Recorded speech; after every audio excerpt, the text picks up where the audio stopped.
Today has been a good day for a few reasons. 1, England's topped its group in the World Cup. 2, England beat Wales 3-0. And 3, Wales waited 64 years to get into the World Cup, only to be knocked out by the country right next to them. So, that is just like a, you couldn't write it, basically. You know what I'm saying? You could not write it, but at the same time, it just had to be England knocked out Wales. It finished England 3, Wales 0 in Qatar. Very strong second half performance from England.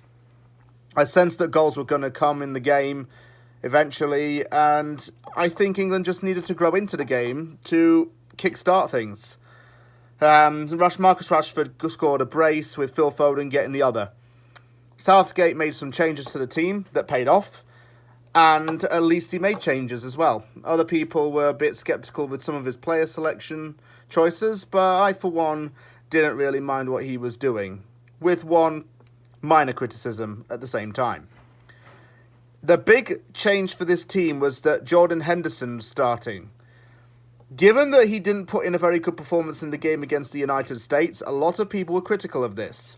However, one thing that compensated for this was Phil Foden starting. I, as you may know, had been calling for Foden to start games for England.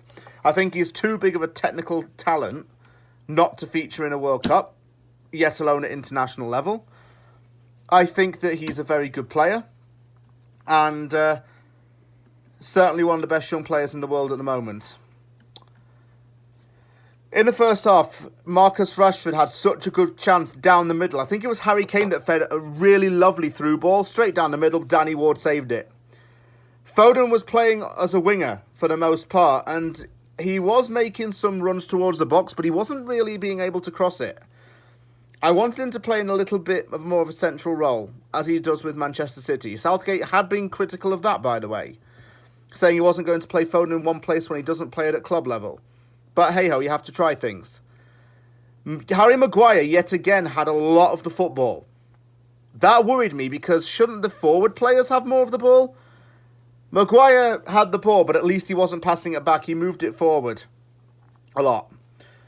Rice was very good in midfield. I've never known someone to be able to turn an interception into creating a chance. Declan Rice's free kick then went to Harry Maguire, and he headed it wide. I think it came off a Wales player, but a corner wasn't given. I'm not sure why. Rice made use of the space when he was wider and was getting into more of a semi-winger midfield position. He was able to cover a lot more ground laterally. Wales allowed him to do that. Henderson, dearie me, he is awful for me. I have never personally rated Jordan Henderson. Never rated him that much. How he got to be a senior figure at Liverpool and be good for that side, or so they thought, I don't know. I really don't know, man. I don't rate Henderson. Rice was our best midfielder, really. His vision and passing were great.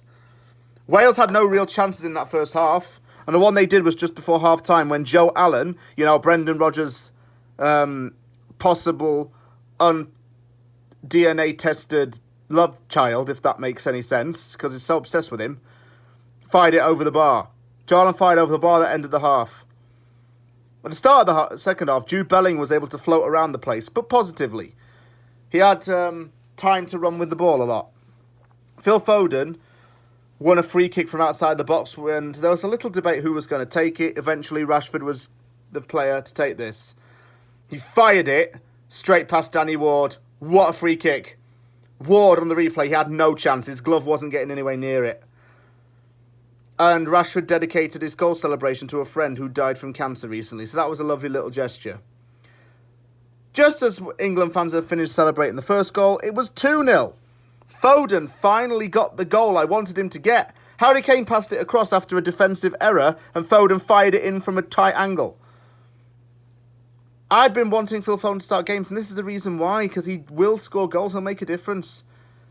He can't be dropped against Senegal in the next round. See, England becomes lethal when it has tempo, and those 2 goals showed it. Substitutions were made. Alexander-Arnold, Wilson and Phillips on for Walker, Rice and Kane, just resting some of those big boys for the knockout stages. Decent game from the attack. Wales were just put to sleep, and they were looking very sheepish. Lots of leaks in the defence. They had to tread Caerphilly around England. But they didn't really tread Caerphilly because England were just breezing past them. Marcus Rashford made it 3-0. A tight angle through Ward's legs. Brace for Rashford. He's now a joint top goal scorer in this World Cup.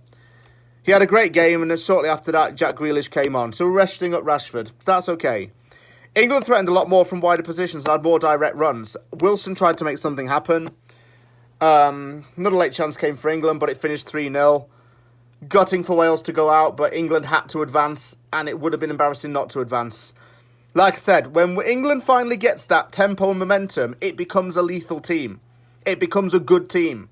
And it was shown in this game, and I was very happy overall with this result. We're facing Senegal, an underdog team in my opinion. I'll get more into them when I do my preview over the next few days. Thank you very much for watching this review. If you like it, give it a thumbs up and don't forget to sub for more content. Take care everybody, and I'll see you all soon.